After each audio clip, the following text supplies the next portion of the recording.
Hello everyone, কেমন আছো তোমরা সবাই? আশা করি তোমরা খুব ভালো আছো, সুস্থ আছো। বিয়েতে যে সোনার গয়নাগুলো পরবো বলে পালিশ করতে দিয়েছিলাম সেগুলোই নিতে এসেছিলাম আজকে। সেদিনকে শুধু আমি আর মাই গেছিলাম। তো চলুন আপনাদেরকে দেখাই যে সোনার গয়নাগুলো পালিশ করার পর কীরকম লাগছিল দেখতে।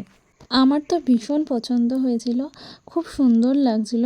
মানে পুরনো গয়নাগুলো আর মনেই হচ্ছিল না পুরনো, একদম নতুনের মতো চকচক করছিল। তো এটা ছিল একটা বালা, দুটো বালার মধ্যে আমি একটা বালা পালিশ করতে দিয়েছিলাম, আর একটা বালা একদম নতুনের মতো ছিল, তাই ওটা দিইনি।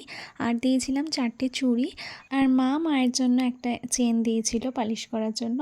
চেনটা সোনার ছিল না, চেনটা নর্মাল সিটি গোল্ডের ছিল, তো ওটাও পালিশ করার জন্য দেওয়া হয়েছিল সোনার জলে। তো এবার হচ্ছে এটা আমার বিয়ের গলার হার, মানে এটা আমার মায়েরও বিয়ের গলার হার।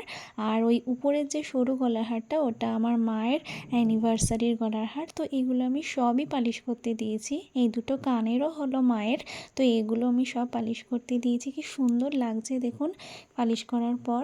সরু যে গলার হারটা ওইটা আমি মায়ের কাছ থেকে নিয়েছিলাম শুধু বিয়েতে পরবো বলে। ওইটা আমি মাকে বলেছি ওটা আমাকে দিতে হবে না, ওটা তুমি তোমার জন্যই রেখে দিও। আর এদিকে বালাটা আর চারগাছা চুড়িটা দিয়েছিলাম পালিশ করার জন্য। আর যে দুটো শাখা বাঁধানো আছে সেটা কিন্তু একদম নতুন, ওটা আমি বানাতে দিয়েছিলাম। শাখা বাঁধানোটা বানিয়েছিলাম, এই দুটো গলার হারের পিছনে টার্সেল ছিল না, ছিল একদম চেন, সোনার চেন। তো ওই সোনার চেনগুলো খুলে দিয়ে টার্সেল লাগিয়ে ওই সোনার চেনগুলো দিয়ে আমি শাখা দুটো বাঁধিয়েছি।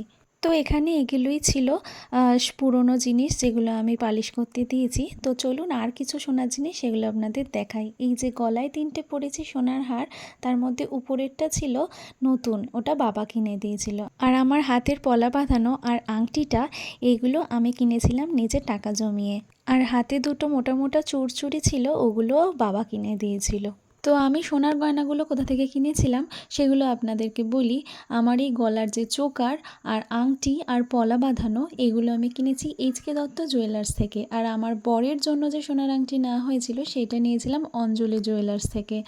আর আমার এই চুড়ি আর আমার বরের সোনার চেন সেটা নেওয়া হয়েছিল রূপায়ণ জুয়েলার্স থেকে। আমার চুড়ি আর আমার বরের আংটি আর চেন এগুলো আমরা কিনেছিলাম, পুরনো কিছু সোনা ছিল সেগুলো বদলে নতুন সোনা কিনেছিলাম। তখন আমি ব্লগ করতাম না, ভিডিও অত করতাম না বলে তখন আর ভিডিওগুলো করে রাখা হয়নি। তো আজকের মতো এইটুকুই। সবাই ভালো থাকবেন, সুস্থ থাকবেন, সবাইকে টাটা।